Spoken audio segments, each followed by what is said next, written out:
ഇത് മാസ് മോട്ടോഴ്സിൽ നിന്നാണ്. ഹീറോയുടെ ഗ്ലാമർ വണ്ടി ജന സർവീസായിട്ട് നമ്മൾ പറഞ്ഞിട്ടുണ്ട്. അപ്പോൾ സർവീസിന് വേണ്ടി വണ്ടി കയറ്റിയിട്ടുണ്ട്. നിലവിൽ നമുക്ക് പറഞ്ഞേക്കണ കംപ്ലൈൻറ്റ് ജന സർവീസ്, ഓയിൽ ചെക്ക് ചെയ്യുക, വാട്ടർ സർവീസ് ചെയ്യുക. പിന്നെ അതേപോലെ തന്നെ ഗട്ടറിലൊക്കെ ചാടുമ്പോൾ ഫ്രണ്ടിലെ സൈഡിൽ നിന്ന് കോൺസെൻറ്റിൻ്റെ സൗണ്ട് വന്നിട്ടുണ്ട്. അതാണ് ഹാൻഡിൽ ചെക്കപ്പ് പറഞ്ഞാണ്. പിന്നെ പെട്രോൾ ലീക്കാണ് പറഞ്ഞത് കേട്ടോ. ഇത്രയും കേസാണ് മെയിനായിട്ട് പറഞ്ഞത്. പിന്നെ ഒരു സൈഡ് ഇൻഡിക്കേറ്റർ ഓടിഞ്ഞ് കിടക്കുന്നുണ്ട്. അത് നമുക്ക് മാറ്റാനാണ് പറഞ്ഞത്. ഐറ്റം ആ മോഡലിൽ നമുക്ക് അവൈലബിൾ അല്ല. അതുകൊണ്ട് തന്നെ നമുക്ക് തൽക്കാലം അത് റിപ്പയർ ചെയ്യാൻ പറ്റുമെന്നുള്ള ദിവസം നോക്കാം. സ്റ്റേ മാറ്റി കിട്ടുമെന്നുണ്ടെങ്കിൽ നമുക്ക് ആ രീതിയിലിടാം. അപ്പോൾ ഇതൊക്കെയാണ് മെയിനായിട്ട് പറഞ്ഞേക്കണ വർക്കുകൾ കേട്ടോ. അപ്പോൾ ഞാൻ അതിന് വണ്ടി വർക്കിന് കയറ്റിയിട്ടുണ്ട്. നമുക്ക് ബാക്ക് ബ്രേക്കുമായി ബന്ധപ്പെട്ട് നമ്മൾ ചെക്ക് ചെയ്യാൻ വേണ്ടിയിട്ട് അയച്ചാണ്. ബ്രേക്ക് ലൈൻഡർ കമ്പനി ലൈൻഡർ കിടക്കണേ, വലിയ പഴക്കമായിട്ടില്ല. നമുക്ക് ക്ലീൻ ചെയ്ത് ബ്രേക്ക് ക്യാമൊക്കെ ഒന്ന് അയച്ച് ഗ്രീസ് ചെയ്ത് റീസെറ്റ് ചെയ്യാം. അതുപോലെ തന്നെ ഹബിൻ്റെ ഭാഗം നമ്മൾ ചെക്ക് ചെയ്തു.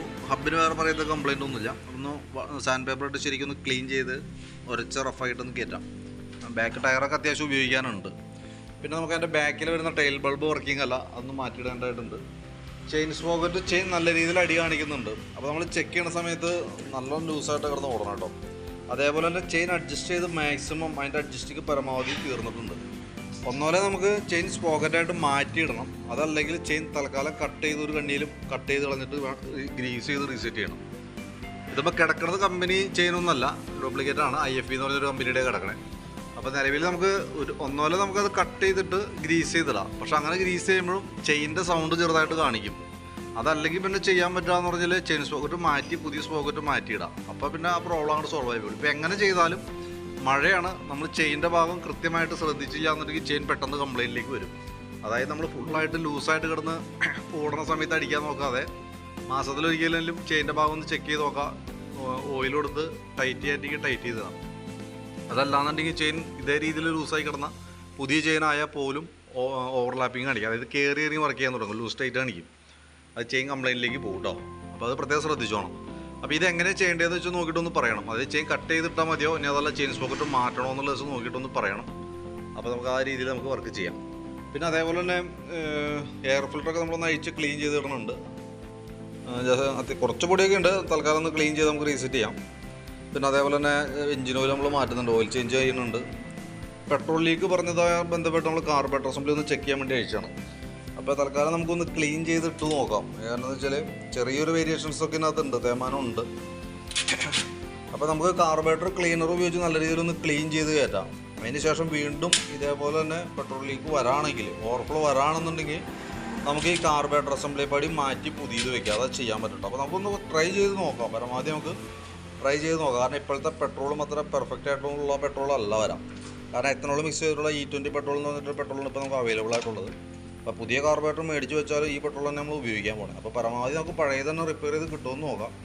നടപടി ആവില്ല, ഒരു രക്ഷയിലേക്ക് നമുക്ക് മാറ്റി പുതിയത് വെക്കേണ്ടി വരും കേട്ടോ. പിന്നെ അതേപോലെ നമുക്ക് ഫ്രണ്ട് ഭാഗത്തേക്ക് വരുമ്പോഴത്തേക്ക് നമുക്ക് ഫ്രണ്ട് ബ്രേക്കിൻ്റെ ഭാഗത്ത് നമ്മൾ ചെക്ക് ചെയ്യാൻ വേണ്ടി അയച്ചിട്ടുണ്ട്. ഫ്രണ്ട് ടയറിൻ്റെ കണ്ടീഷനൊക്കെ അത്യാവശ്യം ഉപയോഗിക്കാനുണ്ട് ടയർ കേട്ടോ. ബ്രേക്ക് പാഡ് നോക്കുമ്പോൾ ബ്രേക്ക് പാഡ് നമുക്ക് ഉപയോഗിക്കാൻ കുറച്ചുകൂടി ഉപയോഗിക്കാനുണ്ട്. ഏകദേശം ഒരു പകുതി കൂടുതൽ കഴിഞ്ഞിട്ടുണ്ട്. പരമാവധി ഓടിച്ചിട്ട് മാറ്റിയാൽ മതി. ഈ മഴയത്തൊക്കെ ഏറ്റവും കൂടുതൽ കംപ്ലയിൻറ്റ് വരുന്ന ഒരു പാർട്സിൽ പെട്ടാണ് അത്. ശരിക്കും പറഞ്ഞാൽ നമുക്ക് ഈ വണ്ടി ഓടുന്ന സമയത്ത് ഈ ഭാഗത്ത് ചെളി മണ്ണ് പിടിച്ചോളം വന്നിരിക്കും. അപ്പോൾ അതിടയ്ക്കൊന്ന് ക്ലീൻ ചെയ്ത് കളഞ്ഞ് കഴിഞ്ഞെങ്കിൽ എന്താ പറ്റുകയെന്ന് വെച്ചാൽ ഇത് ഓപ്പൺ ഡിസ്ക് ബ്രേക്ക് ഓപ്പൺ ആയതുകൊണ്ട് തന്നെ അതിൻ്റെ ഉള്ളിലേക്ക് മണ്ണിൻ്റെ അംശം കയറി വന്നു കഴിഞ്ഞാൽ തേമാനം കൂടുതലായിരിക്കും. അതായത് പാഡും തേമാനം വരും, പ്ലേറ്റും തേമാനം വരും. പ്ലേറ്റ് താരതമ്യേന കുറച്ചായിരിക്കും, പക്ഷേ പാഡ് പെട്ടെന്ന് പോകും. അപ്പോൾ മഴക്കാലത്ത് അതൊന്ന് ശ്രദ്ധിക്കുക. അപ്പോൾ പരമാവധി നമുക്ക് ഉപയോഗിച്ചെടുക്കാനായിട്ട് പറ്റും. അതേപോലെ ബ്രാക്കറ്റൊക്കെ ഒന്ന് അഴിച്ച് ഗ്രീസ് ചെയ്തിടുന്നുണ്ട്. പിന്നെ ഫ്രണ്ട് നമുക്ക് അടി കാണിക്കുന്നത് കോൺസെപ്റ്റുമായി ബന്ധപ്പെട്ട കംപ്ലയിൻ്റ് ആണ്. അതായത് ഹാൻഡിൽ ബെയറിങ്ങിൻ്റെ ആണ്. അത് ശരിക്കും അഡ്ജസ്റ്റ് ചെയ്യാൻ പറ്റുന്ന മോഡലാണ്. അപ്പോൾ ഞാൻ തൽക്കാലം ഒന്ന് ടൈറ്റ് ചെയ്തിട്ടിട്ടുണ്ട്. അതിനുശേഷം നമുക്കൊന്ന് ഓടിച്ച് നോക്കാം. വീണ്ടും കംപ്ലയിൻ്റ് ഉണ്ട്, ഹാൻഡിൽ ടൈറ്റ് ആവുകയോ വീണ്ടും അടിക്കുകയാണെന്നുണ്ടെങ്കിൽ പിന്നെ നമുക്ക് വേറെ ഓപ്ഷനിൽ അഴിച്ച് മാറ്റാനേ പറ്റുള്ളൂ. ഇപ്പോൾ തൽക്കാലം നമ്മൾ സെറ്റ് ചെയ്ത് വർക്കിന് കയറ്റുന്ന സമയത്ത് നോക്കുമ്പോൾ വലിയ പ്രശ്നം തോന്നണില്ല. അപ്പോൾ ഞാൻ നോക്കിയിട്ട് പറയാം അതിൻ്റെ കേസ് കേട്ടോ. അത് തൽക്കാലം നമ്മൾ എസ്റ്റിമേറ്റിലൊന്നും ഉൾപ്പെടുത്തണില്ല. തൽക്കാലം അത് ആ രീതിയിൽ നിൽക്കട്ടെ. അഡ്ജസ്റ്റ് ചെയ്യാൻ പറ്റും, നമുക്ക് ആ രീതിയിൽ തന്നെ ഉപയോഗിക്കാം കേട്ടോ.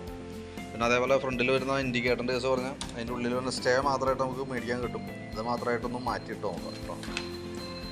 പിന്നെ അതേപോലെ സ്പാർക്ക് പ്ലഗ് ഒന്ന് ക്ലീൻ ചെയ്തിടുന്നുണ്ട്. വലിയ പഴക്കമായിട്ടില്ല, ജസ്റ്റ് ഒന്ന് ക്ലീൻ ചെയ്ത് നമുക്ക് റീസെറ്റ് ചെയ്യാം.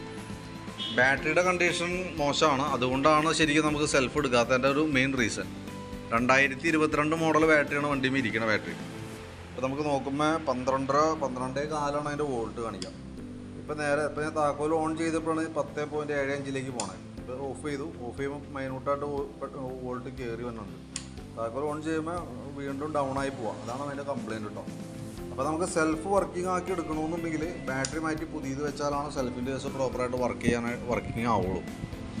അപ്പോൾ അത് ഞാൻ എസ്റ്റിമേറ്റിൽ ഉൾപ്പെടുത്താം. അപ്പോൾ ഞാൻ എസ്റ്റിമേറ്റിൽ ഉൾപ്പെടുത്തുന്ന ഭാഗങ്ങൾ ജസ്റ്റ് ഒന്ന് പറയാം. മറ്റ് ബാറ്ററി നമ്മൾ എസ്റ്റിമേറ്റിൽ ഉൾപ്പെടുത്തുന്നുണ്ട്. അതേപോലെ തന്നെ എഞ്ചിൻ ഓയിൽ മാറുന്നതുമായി ബന്ധപ്പെട്ട് എഞ്ചിൻ ഓയിൽ പോയിട്ടൊരു വാഷ് ഓറിങ് അത് വരും. പിന്നെ ഫ്രണ്ടിലേക്ക് വരുന്ന സമയത്ത് ഫ്രണ്ടിൽ പറഞ്ഞ ഇൻഡിക്കേറ്റർ അസംബ്ലിയാണ്. നമുക്ക് ഇൻഡിക്കേറ്ററിൻ്റെ ഈ സ്റ്റേ ആയിട്ട് നമുക്ക് കിട്ടും. ഏകദേശം ഒരു 80 രൂപ റേഞ്ചൊക്കെയാണ് വരാൻ സാധ്യതയുള്ളൂ. അത് നോക്കിയിട്ട് അത് കിട്ടുമെന്നിട്ട് അത് നമുക്ക് മാറ്റിയിടാം. പിന്നെ കാർബറേറ്റർ ക്ലീനർ വരും. അതായത് കാർബറേറ്റർ ക്ലീനർ ഉപയോഗിച്ച് ക്ലീൻ ചെയ്യണം. ഒരു സ്പ്രേ ആണ്. അത് ഉപയോഗിച്ചിട്ട് ക്ലീൻ ചെയ്ത് കഴിഞ്ഞാൽ അത്യാവശ്യം നമുക്ക് ഉപയോഗിക്കാൻ കിട്ടും എന്നുള്ളതാണ് എൻ്റെ ഒരു ധാരണ. ഇനി നേരെ മറിച്ച് പെട്രോൾ ഓവർഫ്ലോ കാണിച്ച് വേറെ ഓപ്ഷൻ ഇല്ല, മാറ്റി പുതിയത് വയ്ക്കാനേ പറ്റുള്ളൂ കേട്ടോ. പിന്നെ അതേപോലെ തന്നെ നമുക്ക് ഈ പെട്രോളിൻ്റെ പൈപ്പ് ചെറിയൊരു വളരെ ഫ്ലെക്സിബിൾ ആയിട്ടുണ്ട്. പൈപ്പ് ഒന്ന് ചേഞ്ച് ചെയ്തിട്ടേക്കാം. ബാക്കിലേക്ക് വരുമ്പോൾ ചെയിൻ സ്പോക്കറ്റിൻ്റെ കേസ് നോക്കിയിട്ടൊന്ന് പറഞ്ഞാൽ മതി. ഞാനിപ്പോൾ തൽക്കാലം എസ്റ്റിമേറ്റിനകത്ത് ചെയിൻ സ്പോക്കറ്റുമായി ബന്ധപ്പെട്ട് കട്ട് ചെയ്യണതിൻ്റെ ഒരു എസ്റ്റിമേറ്റിൽ ഉൾപ്പെടുത്താം. ഇനി മാറ്റിയിടണമെന്നുണ്ടെങ്കിൽ നോക്കിയിട്ടൊന്ന് പറഞ്ഞാൽ മതി കേട്ടോ. അത് എസ്റ്റിമേറ്റിൽ ആ രീതിയിൽ മാറ്റുന്നതായിട്ട് ഉൾപ്പെടുത്തല്ല, നോക്കിയിട്ടൊന്ന് പറഞ്ഞാൽ മതി. ഇപ്പോൾ ഇത്രയും ഭാഗം പിന്നെ ബാക്കിലത്തെ ബ്രേക്ക് ലൈറ്റ് പോയിട്ടുണ്ട്. ഇതൊക്കെയാണ് മെയിനായിട്ട് വന്നാണ് വർക്കുകൾ കേട്ടോ. അപ്പോൾ ഞാൻ അതിനൊക്കെ ഉൾപ്പെടുത്തിയിട്ട് ഏകദേശം അത്ര എസ്റ്റിമേറ്റ് വരും നോക്കിയിട്ട് അതിൻ്റെ ഡീറ്റെയിൽസ് ഒന്ന് വാട്സപ്പിലേക്ക് ഇട്ടേക്കാം. അപ്പോൾ വീഡിയോ കണ്ടുകഴിയുമ്പോൾ നോക്കിയിട്ടൊന്ന് റിപ്ലൈ ഇടാം. നമുക്ക് ആ റിപ്ലൈയുടെ അടിസ്ഥാനത്തിൽ നമുക്ക് എങ്ങനെ ചെയ്യേണ്ടതെന്ന് വെച്ചാൽ ആ എസ്റ്റിമേറ്റ് വെച്ച് നോക്കിയതിന് ശേഷം ആ രീതിയിൽ നമുക്ക് വർക്ക് ക്ലോസ് ചെയ്ത് വിടാനായിട്ട് പറ്റും.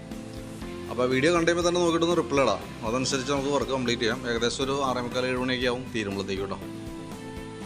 വാട്ടർ സർവീസിൻ്റെ കേസ് നമുക്ക് വർക്ക് കംപ്ലീറ്റ് ആകുമ്പോഴത്തേക്ക് വാഷിംഗ് ചിലപ്പോൾ അടയ്ക്കാൻ സാധ്യതയുണ്ട്. അപ്പോൾ നോക്കിയിട്ട് വാട്ടർ സർവീസ് ചിലപ്പോൾ ഒരു വർഷം പെൻഡിങ് വന്നേക്കും കേട്ടോ. ബാക്കിത്തെ വർക്ക് നമുക്ക് കംപ്ലീറ്റ് ചെയ്യാനായിട്ട് പറ്റും.